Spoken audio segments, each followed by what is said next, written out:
നമസ്കാരം. ഇന്ന് നിങ്ങളുമായി പങ്കുവെക്കുന്നത് വിശുദ്ധ ബൈബിളിൽ രേഖപ്പെടുത്തിയിട്ടുള്ള അനുസരണം കെട്ട ഒരു പ്രവാചകൻ്റെ ചരിത്രമാണ്. നിനവയിലെ ജനത്തോട് തൻ്റെ സന്ദേശം അറിയിക്കുവാൻ ദൈവം തൻ്റെ പ്രവാചകനായ യോനായോട് ആവശ്യപ്പെട്ടു. അസീറിയയുടെ തലസ്ഥാന നഗരമാണ് നിനവെ. ഇസ്രായേലിൻ്റെ ശത്രുക്കളായിരുന്നു ഈ രാജാക്കന്മാർ. അതുകൊണ്ട് അവിടെ പോകുവാൻ യോനായ്ക്ക് താല്പര്യമില്ലായിരുന്നു. എങ്കിലും ഒടുവിൽ യോന നിനവയ്ക്ക് പോയി. ദൈവം എല്ലാവരെയും ഒരുപോലെ കരുതുകയും സ്നേഹിക്കുകയും ചെയ്യുന്നു എന്ന് യോന അവനും അവൻ്റെ ജനവും ചില പാഠങ്ങൾ പഠിച്ചു. ഒരു ദിവസം യഹോവ യോനയോട് ഇങ്ങനെ സംസാരിച്ചു: മഹാനഗരമായ നിനവയിലേക്ക് പോകാം. അവർ തങ്ങളുടെ ദുർമാർഗ്ഗങ്ങൾ വിട്ടുതിരിയുന്നില്ലെങ്കിൽ ഞാൻ അവരെ ശിക്ഷിക്കും എന്ന് അവിടെയുള്ള ജനത്തോട് പറയുക. എന്നാൽ യോന യഹോവയുടെ സന്നിധിയിൽ നിന്ന് ഒളിച്ചോടാൻ ആഗ്രഹിച്ചു. യോന നേരെ എതിർദിശയിലേക്ക് പോയി. യോപ്പയിൽ നിന്ന് സ്പെയിനിലേക്ക് പോകുന്ന ഒരു കപ്പലിൽ യോന കയറി. എന്നാൽ യഹോവ ഒരു വലിയ കൊടുങ്കാറ്റടിപ്പിച്ചു. കാറ്റ് ശക്തമായി കപ്പൽ മുങ്ങുന്ന സ്ഥിതിയിലെത്തി.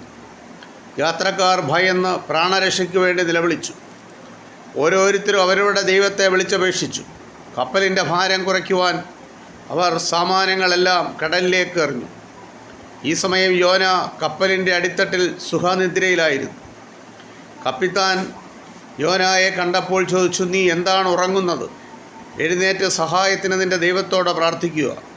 ഒരുപക്ഷെ അവൻ നമ്മോട് ക്ഷമിച്ചു നമ്മുടെ ജീവൻ രക്ഷിക്കുമായിരിക്കാം. നാവികർ എക്കാലത്തും ചില അസാധാരണ വിശ്വാസങ്ങളുള്ളവരായിരുന്നു.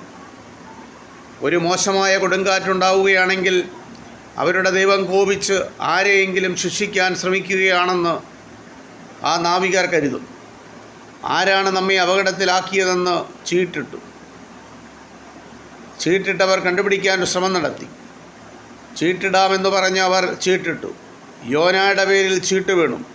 അതുകൊണ്ട് അവർ അവനെ ചോദ്യം ചെയ്തു: നീ എങ്ങനെ ഈ കുഴപ്പത്തിലായി എന്ന് ഞങ്ങളോട് പറയും. നീ ഇവിടെ എന്തു ചെയ്യുകയാണ്? നീ എവിടെ നിന്ന് വരുന്നു? ഞാനൊരു എബ്രായനാണ്.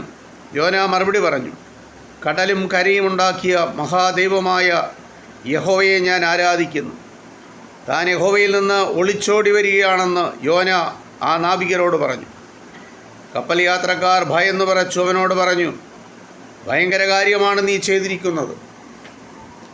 കൊടുങ്കാറ്റ് ശക്തിയായിക്കൊണ്ടിരിക്കുകയാണ്. അതുകൊണ്ട് അവർ വീണ്ടും അവനോട് ചോദിച്ചു: കൊടുങ്കാറ്റ് ശമിപ്പാൻ ഞങ്ങൾ നിന്നെ എന്തു ചെയ്യണം? എന്നെ കടലിൽ എറിഞ്ഞു കളക, അപ്പോൾ കടൽ ശാന്തമാകും. എൻ്റെ തെറ്റുകൊണ്ടാണ് നിങ്ങൾ കൊടുങ്കാറ്റിൽ അകപ്പെട്ടത്, യോന അവരോട് പറഞ്ഞു. എന്നിട്ടും കപ്പൽ കരയ്ക്ക് അടുപ്പിക്കുവാൻ അവർ ആവോളം പരിശ്രമിച്ചു.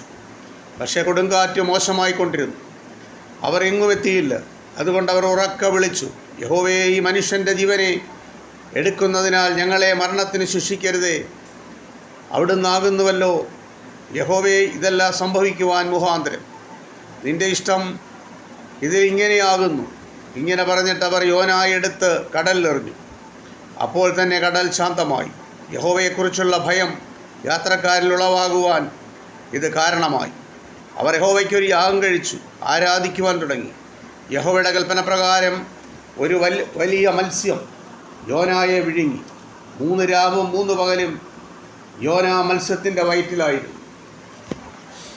മത്സ്യത്തിൻ്റെ വയറ്റിലെ ആഴത്തിൽ നിന്ന് യോന യഹോവയായ ദൈവത്തോട് പ്രാർത്ഥിച്ചു: യഹോവയെ, എൻ്റെ ബലമെല്ലാം ക്ഷയിച്ചപ്പോൾ ഞാൻ അങ്ങയോട് പ്രാർത്ഥിച്ചു.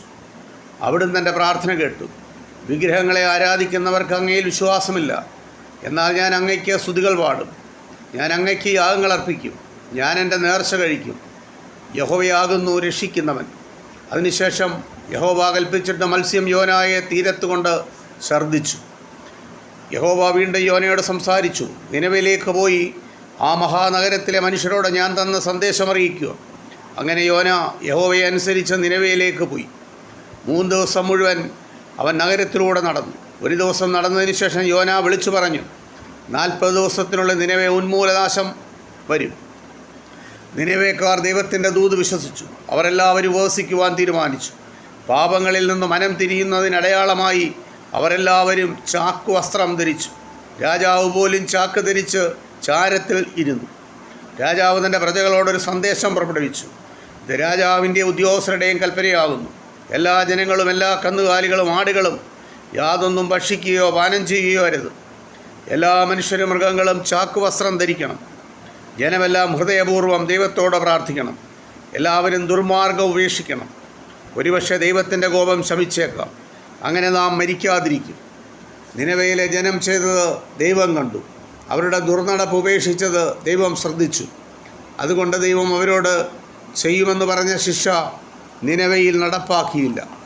ഇത് യോനാ പ്രവാചകനുമായി ബന്ധപ്പെട്ട് വിശുദ്ധ ബൈബിളിൽ രേഖപ്പെടുത്തിയിട്ടുള്ള സംഭവമാണ്. ഇതിത്രമാത്രം.